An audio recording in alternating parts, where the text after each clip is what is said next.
선지자 변론중고 25번째 시간입니다. 오늘 아모스 9장을 통하여 피할 수 없는 화와 새 시대에 대해서 알곡과 남은 자에 대해서 변론해 보도록 하겠습니다. 본장은 7장과 같이 시대적인 사명자가 나타나서 전 3년 반에 진리의 심판에 대한 뜻을 전하게 한 다음에는 8장과 같이 용서 없는 이제 화가 심판이 지체 없이 진행이 되는데 그 심판의 역사는 인간의 힘과 능력은 피할 수 없다 이 말입니다. 그래서 전사문에 들어가서 하나님의 역사가 진행되면은 모든 것들이 일사천리로 지체 없이 또 이제 하나님은 반드시 용서 없이 피할 수 없는 환란의 재앙의 심판으로 세상의 끝을 맺어서 새 시대를 이루는데 새 시대는 에덴 동산을 회복시켜서 사시장춘의 복된 나라라는 것을 말씀하신 것입니다. 그래서 우리가 날짜와 시간을 알 수 없지만은 전삼년에 들어갈 날이 심히 임박한 때에 우리가 살고 있다 이렇게 보시면 됩니다.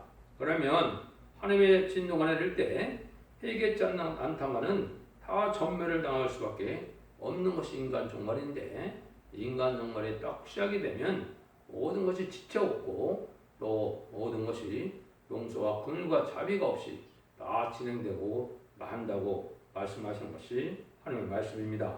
1절에서 4절입니다. 내가 보니 주께서 단곁에서서 이르시되 기둥머리를 쳐서 분지방에 움직이게 하며 그것으로 부러져서 우리의 머리에 떨어지게 하라. 내가 그 남은 자로 칼로 사륙하리니 그 중에서도 하나도 도망하지 못하며 그 중에서도 하나도 피하지 못하리라. 저희가 파고 음부에 들어갔을지라도 내 손이 거기서 치어낼 것이요 하늘로 올라갈지라도 내가 거기서 치어야 내려올 것이며 갈매산 꼭대기에 숨을지라도 내가 거기서 찾아낼 것이요 눈을 빼어 바다 밑에 숨을지라도 내가 거기서 뱀을 명하여 물게 할 것이요 원수 앞에 들어갈지라도 내가 거기서 칼을 명하여 살리게 갈 것이요 내가 저에게 주목하여 화를 내리고 복을 내리지 아니하리라 하시니라. 그래서 이렇게 하나님의 진노의 심판이 내릴 때는 인간으로서는 어딜 가서 피할 수가 없다는 것이죠. 전멸을 당하고 만다 이 말입니다. 천지를 창조한 하나님의 창조의 능력으로 심판하는데 피조물인 인간이 어떻게 피할 수가 없다 이 말이죠. 여기서 말하는 것처럼 음부에 가거나 하늘로 올라가거나 산으로 올라가나 바다 밑으로 숨어서 이제는 살아남을 수 있는 방법이 없다는 거죠. 진리 앞에 순종하여 하나님의 긍휼과 인도로서 하나님의 보호를 받는 자 외에는 전혀 살아남을 방법이 없다는 것이죠. 종말의 심판에서는 피할 자가 전혀 없다. 하나님의 특별한 보호와 인도함을 받아야 된다 그랬죠. 여러분들이 가장 이제 듣기 어려운 것 중에 하나 전사문에 들어가서 살아남는 방법이 딱 두 가지밖에 없는데 그것이 바로 입맞은 14만 4천 명이 그런 성도가 돼서 딜림박하게 되거나 능히 쓸 수 없는 무리가 돼서 예비처로 인도받아서 예비처 보호처에서 환란전날에 하나님의 보호와 양을 받는 외에는 살아남는 방법이 없다고 그랬는데 이거를 이제 믿기가 참 어렵겠죠. 근데 이게 전삼도의 역사로 모든 구원 역사가 끝나고 이렇게 피할 수 없는 심판이 내리게 되어 있다 이 말이거든요. 그래서 이것이 이제 달란트의 진리의 말씀이고 다시연의 사명이고 도중에 건자해 주리니 1260 동안 예언하려 한 그 말씀이고 이것이 원자자분들을 해결시켜 주는 때고 또 이때는 몸이 죽지 않고 변화 성천하는 이런 시기다. 그러니까 어떻게 보면 가장 중요한 시기죠. 그것이 이제 종합적으로 신앙 준비인데 등불 준비와 기름 준비와 심혈 판주가 준비가 되고 이마에 인을 받음으로 또 완전 개조 성결 역사로 세인권을 받음으로 모든 것이 다 준비돼야 이것이 들림받을 수 있는 종이 된다는 사실을 여러분이 아셔야 되는데 이걸 등한히 여기다 보면 이제는 어쩔 수 없는 이런 심판이 오게 된다 이 말이거든요.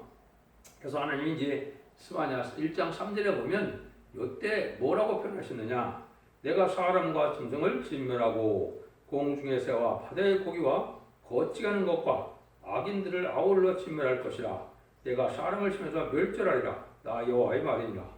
이때 이제 혼란정에 빠져서 심판의 대상자가 되고 이게 멸망의 대상자가 된 거는 다 죽게 된다.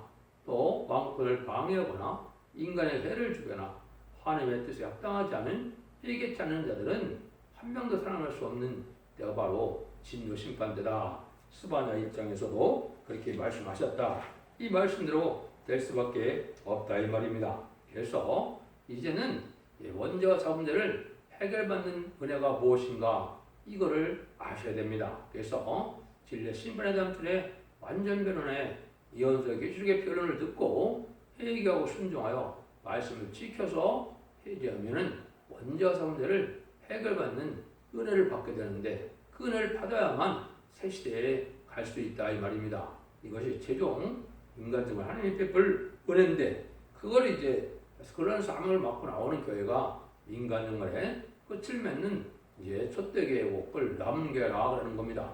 심판에 남을 수 있는 교회는 바로 촛대교회밖에 없다. 이것이 성경과 예언서에 또 계시록에도 다 예언이 그렇게 되어 있다. 이렇게 말씀을 드릴 수 있어요. 5절 6절입니다. 주 만군의 여호와의 땅을 만져 높게 하사 무릇 거기 고한대로 애통하게 하시며 그 온 땅으로 하수의 넘침같이 솟아오르며 애국강같이 낮아지게 하시는 자요 그 전을 하늘에서 세우시며 그 궁창의 줄 땅에 두시며 바다물을 불러 시몬에 쏟아낸 자니 그 이름은 여호와시니라.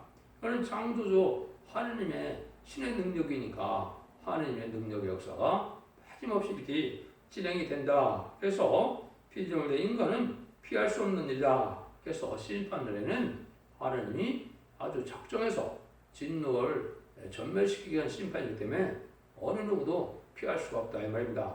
잠수함 타고 바닷속에 가도 죽고 여기서 말하는 것처럼 이제 하늘 높이 가서 우주 비행선을 타고 우주 정거장에 머물러 있다 하더라도 그것도 살 길이 못 된다 이 말입니다.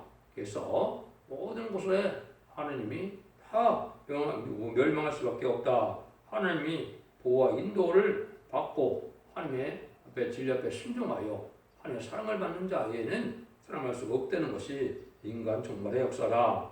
7절 8절입니다. 여호와께서 가라사대 이스라엘 자손들아 너희는 내가 구스 족속 같지 아니하며 내가 이스라엘 애굽 땅에서 블레 사람을 갑돌에서 아람 사람을 길에서 올라오게 하지 아니하였느냐. 보라 주 여호와 내가 보험된 날에 주목하여 시몬에서 멸하리라.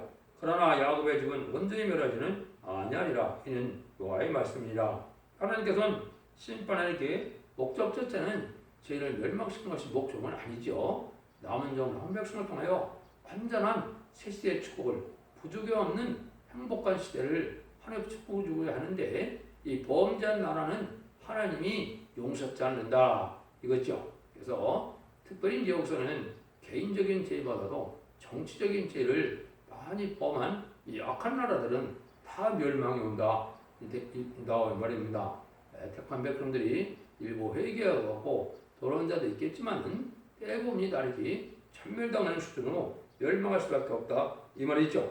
그래서 하나님의 사랑이라는 것이 바로 뭡니까? 지금까지는 죄를 없애는 것이죠. 그래서 2000년 동안에는 자범죄를 없애는 일을 하시는 겁니다. 죄를 해결해서 우리가 죄인된 몸이 돼서 우리 주님의 구세주의 십자가의 보혈의 공로를 믿고 싸움의 권세를 이긴 주님께서 부활시켜서 성령을 보내신다는 사실을 믿으면 중생을 받았다는 것 자체는 영혼고를 받는 것이고 이제는 자범죄를 해결받는 일이다 이 말입니다.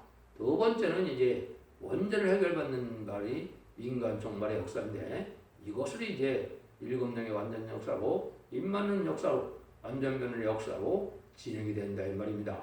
이것이 이제 첫대기의 완전변의 역사로 되는데 이렇게 해서 이제는 교회의 모든 죄를 없애고 이제 깨끗한 교회를 만들어서 복받게 한다 이 말이죠. 그러면 이제 마지막으로 세상의 죄인들을 다 없앤다 이 말입니다. 또 죄의 원흉인 마귀까지 없애니까 이제는 완전한 거룩한 나라가 되겠죠. 이게 이제 하나님이 하시는 방법이다 이 말입니다.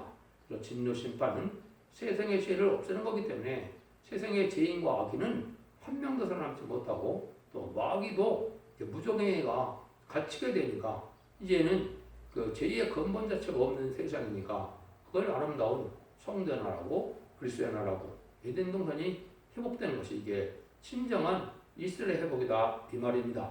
이렇게 해서 하나님이 완전한 복을 주고자 하는 것이 하나님의 역사인데 이때 살아나는 방법으로 남은 종, 남은 백성을 통하여 하나님의 역사할 것을 말씀하셨다. 이렇게 이제 볼 수가 있습니다. 이사야 6장 11절에 보면 어떻게 예언이 되어 있어요? 10분의 1이 남을지라도 거룩한 씨만 남기겠다 그러거든요. 그러니까 10분의 1도 못 남는다는 뜻이 되겠죠. 100명 남았던 성읍에 10명만 남는다. 또 이렇게도 아모스 성경 말씀하셨죠. 이런 것처럼 이때 인간 경우에는 살아남을 자들이 거룩하게 돼서 죄 문제가 해결돼야만 살아남을 수가 있다. 이렇게 이제 우리가 보시면 되기 때문에 이때는 바로 용서 없는 심판이고 피할 수 없는 심판이기 때문에 멸망하는데 인간으로는 특별히 범죄한 나라가 전멸을 당한다. 여기서 이 악한 죄를 많이 지 이것이 이제 따지고는 공산당 정권이 되죠. 공산당 정권은 얼마나 많은 죄를 졌습니까? 많은 기독교를 죽이고 기독교를 말살시키고 말썽을 시켜서 또 많은 전쟁을 일으켜서 한 사람들을 죽였죠. 이것들이 큰 죄가 돼서 멸망이 당한다. 지금 버금가는 죄가 인간 정권에는 무엇이냐? 하나님 마지막 예언의 말씀을 이제 변론의 경고를 했는데 이걸 무시하는 것이 죄고 그 다음에는 악의 세력인 공산당과 협상하고 공산당을 따라가고 공산당을 좋아하는 것 자체가 죄인데 이걸 알지 못하죠. 이것이 이제 우리 나라가 지금 음료 정권과 교권이 돼서 이제는 공산당만을 좋아하는 이런 자들이 권세를 가지고 이제는 공산당과 협상하고 공산당만 이롭게라는 생각을 가지고 이것이 바로 심판의 대상자가 되고 멸망의 대상자가 돼서 천멸당할 의기에 있는 나라다. 해서 심판이 받을 날이 임박한 나라다. 이렇게 이제 볼 수 있는 겁니다. 그러니까 이때 이제 하나님은 어떻게 하느냐? 할복은 다 모은다 이 말이죠. 9절 10절입니다. 내가 명령하여 이스라엘 족속을 만국 중에 찌질하기를 곡식을 찌질함같이 하려니와 한 알갱이도 땅에 떨어지지 아니하리라. 내 백성 중에서 말하기를 아가 우리에게 미치지 아니하며 임하지 아니라 하는 모든 죄는 가려 죽으리라. 아까 여기 보면 야곱 중에는 다 죽지는 온전히 멸하지는 않는다 그랬죠. 이것은 이제 버릴 야곱이 있고 택한 야곱이 있는데 진리 앞에 순종하는 자들이 이제 택한 야곱이죠. 이것은 믿는 자 중에서도 들포도 기독교인도 다 죽게 되고 참된 기독교인이 살게 된다. 진정 해결해서 죄가 소멸되는 노래죠. 근데 여기 보니까 만국 중에 찌질한다. 온 세상에 알곡을 모은다 이 말이죠.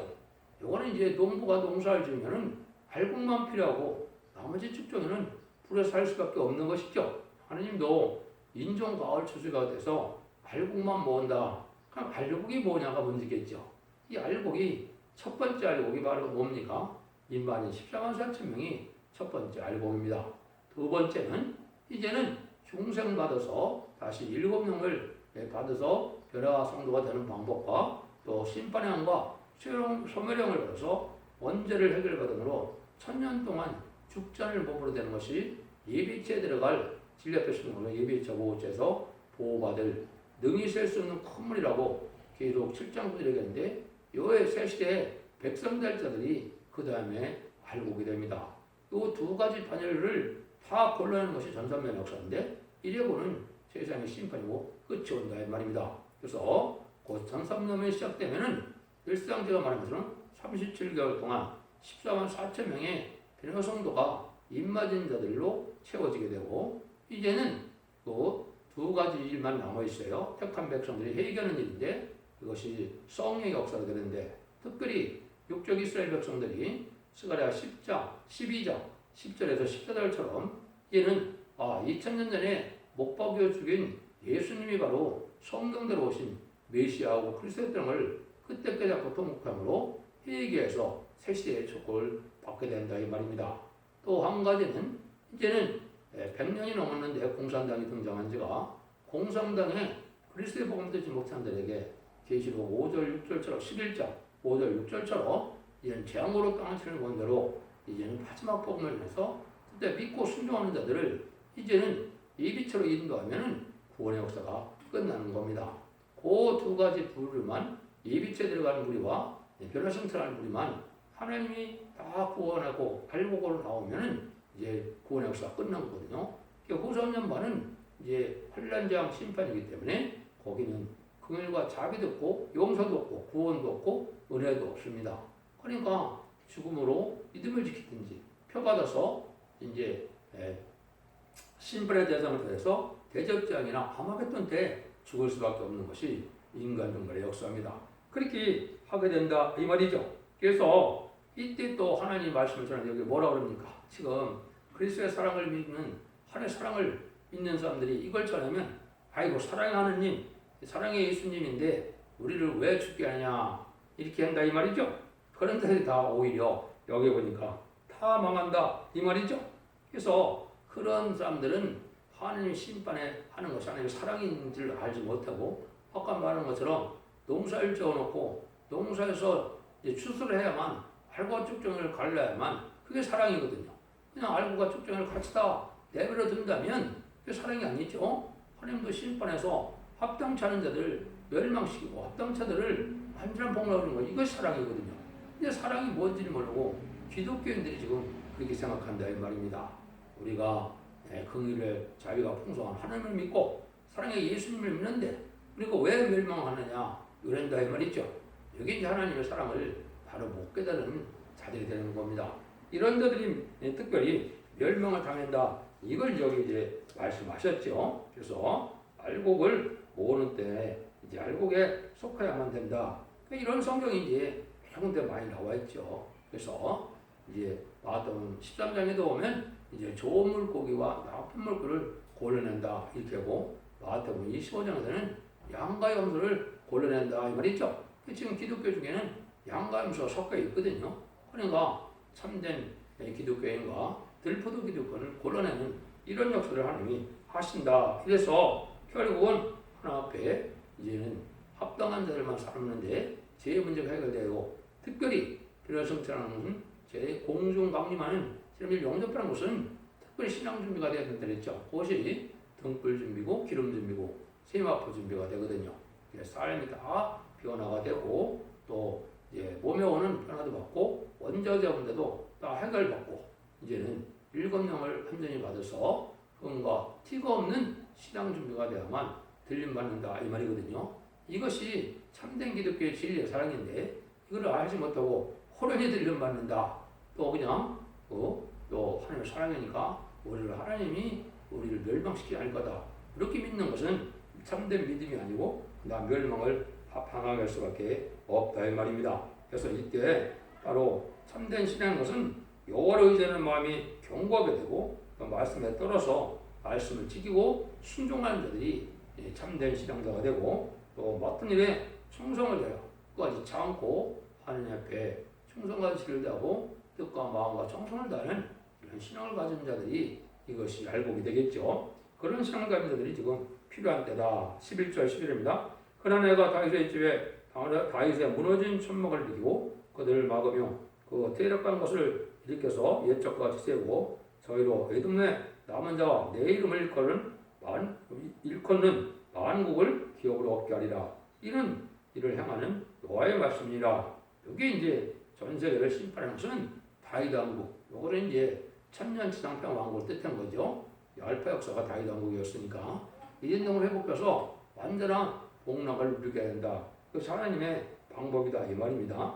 그것이 계시록 20장 4절에도 예언이 되어 있죠. 그래서 천년 동안 그리스도로 왕노릇한다. 이게 들림받은 자들이 그런 복을 누리게 된다 이 말이거든요. 13절이요. 여호와께서 가라서 내 보라 날이 이를지라 그때 팥가는 자가 곡식 빼는 자를 뒤를 이으며 모도를 밟는 자가 씨 뿌리는 자의 뒤를 이으며 산들은 다 담포도로 흘리며 작은 산들은 녹으리라.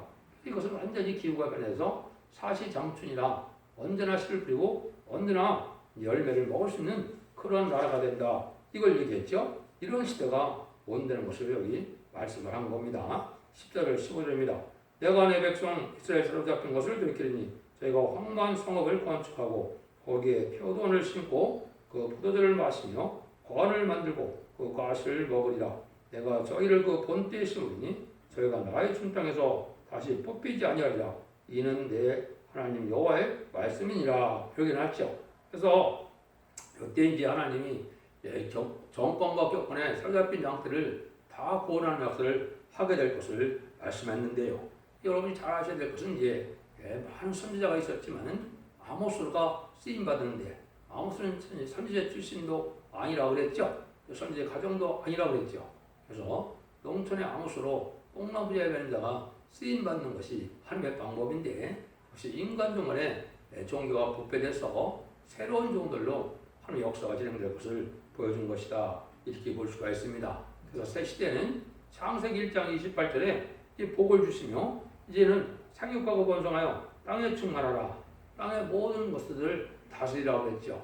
이런 시대가 오는 거죠. 여기에 이제 아담에게 주었던 왕권을 회복시켜서 하나님이 이때 왕권에 동참하는 자들을 세세 왕권의 축을 주는 시대가 되는 것이다.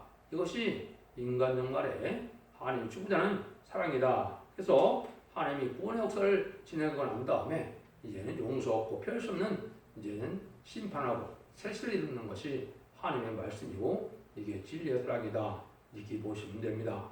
여러분들도 진리를 잘 물어서서 원죄와 잠들을 해결할 수 있는 완전 역사의 순종함으로 이 시대의 사랑의 방주, 은혜의 방주, 구원의 방주인 첫대에 대해서 모시셔서 이제는 죽장고 세세감으로 자손만대 축을리는 복된 종들과 성령들 다 되시기를 예수님으로 간절히 축원드립니다. 아멘.